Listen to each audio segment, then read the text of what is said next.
Hi, my name is Alex Carlucci with GustonShow.com. I want to talk about how you need to understand your credit before you apply for a mortgage. Maybe you can help yourself get ahead of the game before you actually apply. If you're hiring one of these companies that are disputing your credit report, try to be done with that and not have disputes all over your credit report. It's not good for us. It doesn't give us an accurate picture of your credit score, and if we're running desktop underwriter, it could interfere with our ability to say this approval is good, and then we have to go ahead and wait for you to remove disputes, and then it takes a long time. So try not to have that going on. If you've got high credit card balances to the limit, so your credit score is probably on its low, you can pay some of those credit cards down and get the balances way below the limit that you're allowed to charge. And if you get those down, you might have a little boost in the score.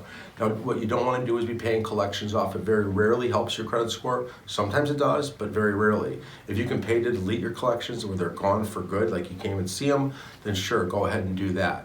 If you don't have much trade lines open, maybe you want to open some secured credit cards, have your parents make an authorized user on their credit card. Those always will help you boost your credit and give you the trade lines required to get a mortgage.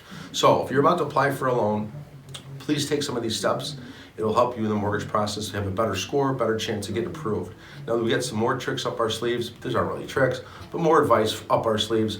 So if you have any questions, give me a call anytime. I'm always open. My phone number is 630-915-7550. Please subscribe.